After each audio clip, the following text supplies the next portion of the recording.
Hello, and welcome to another edition of the Insight250 Spotlight series, where we talk to leaders and innovators all around the world to understand the stories and the people behind the insights. I'm Crispin Beale, CEO of Insight250, and I'm absolutely delighted to be joined today by my friend and colleague, Alex Hunt, the Group CEO of Behaviourally. So welcome, Alex. Hi, Crispin, and thank you so much for having me. Really delighted to be here. No, it's fantastic to have you here. And look, the first thing I'm sure everyone will want to know is how did you actually get into Insights, Alex? Well, it's a very common theme, I think, for people in our profession, but entirely by accident, I'm afraid. I studied political science at university, and I was initially thinking of going to law school. Was sort of studied out, I think, and applied for a few jobs, and one of them just happened to be at Millward Brown, which is now part of Kantar, and got invited for an interview. And back at the time, it was like a 2 day interview where they sent certain candidates home after a certain portion, and I was sort of surprised to be asked to stay, and even more surprised to be offered a role. Really didn't know a lot about it. On my first day at Millward Brown, I was told that I was in quant, and I wasn't quite sure what quant was. I was disappointed not to be in qual because the people in qual got a company car, but we made the best of it, and absolutely loved it. Just loved working with clients, got to work with some fantastic brands, loved the fast pace of the work. Back in those days and still today, the day can completely change with a phone call or an email.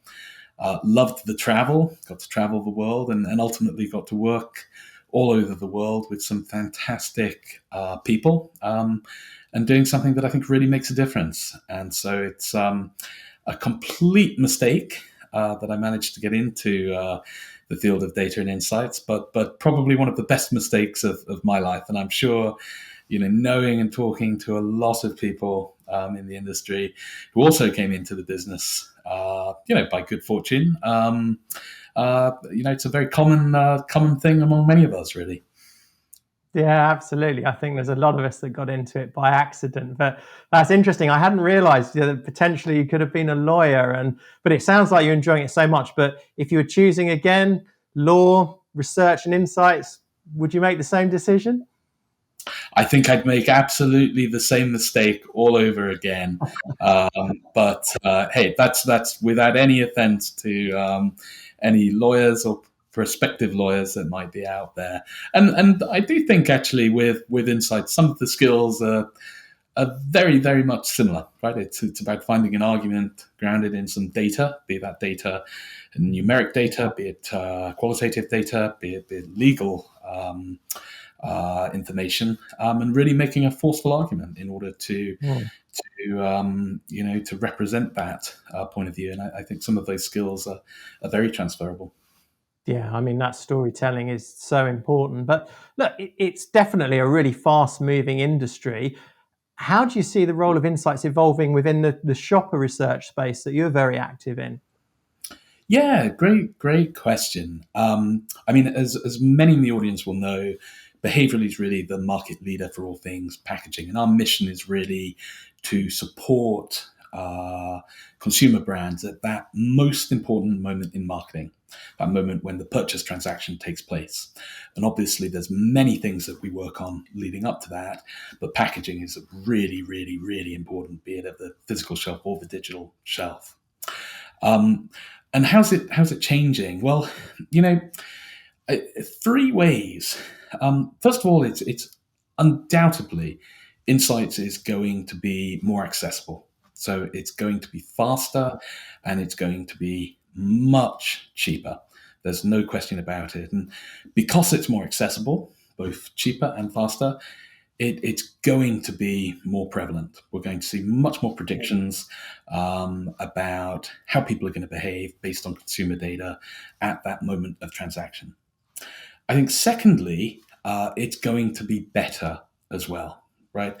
When I look at what we were doing when I started back in the industry, it just took me on a trip down memory lane back to the early 2000s when I started out, or even when I began at Behaviorally around 5 years ago, and I look at what we're doing today and the complexity and the specificity with which we are predicting how people are going to behave at that most important moment, it's just much better. So not only are we delivering work to clients and predictions about behavior at the moment of transaction and the impact of packaging at the moment of transaction, we're doing it better, faster, and cheaper.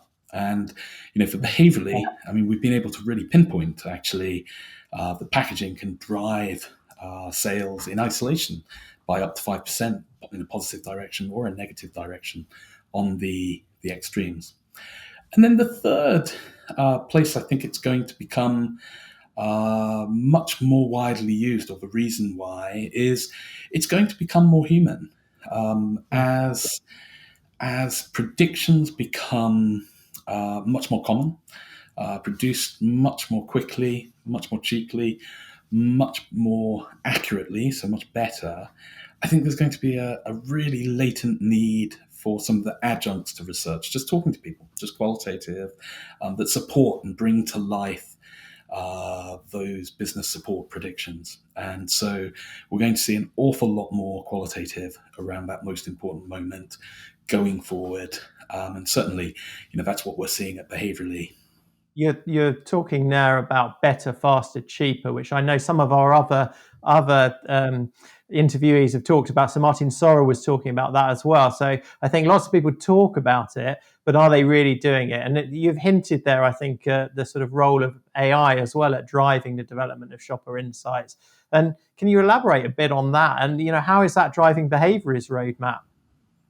Yeah, absolutely. I mean, for Behaviorally, if we step back and just think about the waves of change in the insights industry, we've really ridden several of them, right? We've changed the business to an online model. Behaviorally began as we rebranded. We were formerly PRS as a digital first company. Um, Behavioral science has been core to what we've done, and that's really transformed the industry as well. And we've really pioneered a lot of behavioral metrics from very, very early in our inception. So we've ridden those two waves. I think AI is going to be the next wave of change through insights. And anybody who's in the prediction business, I mean, what AI enables is really just better predictions more quickly, is going to have their business upended by AI. And we are no exception. So for us, I think, there's the standard efficiency play that a lot of agencies are talking about. Can we deliver our current product to client just in a much more efficient way? Absolutely. But is it fundamentally also going to change what we offer? Absolutely. And we're very committed to making Behaviorally an AI first company. So can we predict the success of packaging almost in an instant at massive scale? Absolutely. Could we potentially do that for other types of marketing and marketing effort that's made at the point of transaction? Absolutely. And can we really also support our clients better with some of the adjunct services to that, be it qualitative, be it our own judgment? And we have all the expertise in-house to help us do that. So I think it's really going to change an awful lot that's fundamental about our business. And one of the reasons, by the way, that it's so important to us and why, as we move from being digital first to AI first is it really is the key to unlocking a lot of the value in our business, our behavioral data sets, but also staying relevant. Consumers have moved from the analog shelf to the digital shelf, and there's no way for conventional research methodologies to keep up with the pace and the dynamism, the scale of the digital shelf without deploying AI. And so we've really been ahead of the curve on that. And I would like to think that we're going to stay there, in part because it unlocks a lot of value we've got in the business, in part because it's better, cheaper, faster for clients, but also it's really a question of survival for us and I think many other businesses that are out there in the prediction business. Yeah.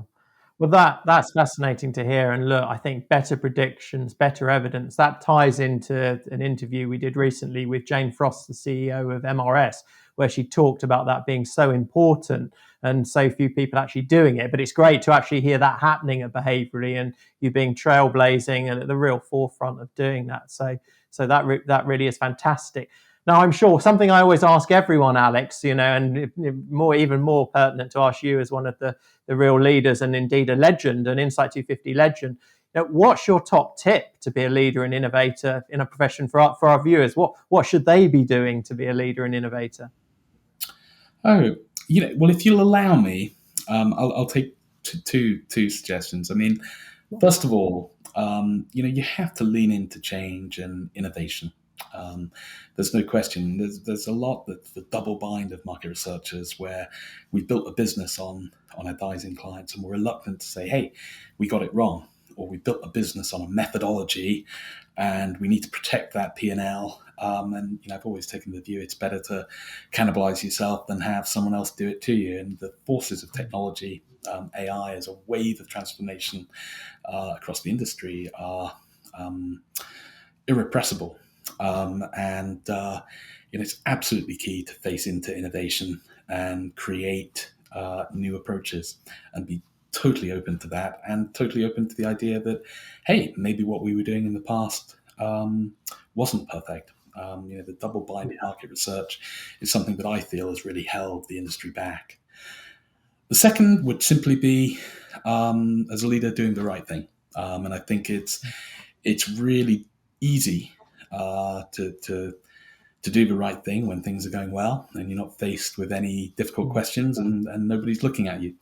But doing the right thing under pressure, when you've got a series of bad choices ahead of you, is what really matters. And I've always said to our team, I've always felt your integrity is going to be with you a long time after the crisis has passed.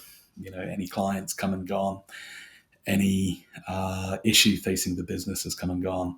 Your integrity will still be with you afterwards, and just doing the right thing, I think, is the most important, just fundamental for anyone who wants to be a leader in the insights or any field, really. I think that's really good advice and really appreciated, Alex. And look, thank you so much for joining us today. I think that has been truly fascinating and very grateful. I'm sure everyone will learn a lot from it. So thank you. My pleasure. It was great to be here, and thank you to you for having me. Much appreciated. No, well, the pleasure is all ours. And look, for everyone that wants to hear more, Alex and I have done a whole interview. There's a whole article on Research World, or you can see it at insight250.com. Go to the articles and find out more. But for now, that wraps up another episode of the Insight250 Spotlight series. A huge thank you again to Alex for joining us. Do stay tuned for more episodes and more discoveries. And don't forget to like, share, and subscribe. And until next time, keep innovating. Thank you.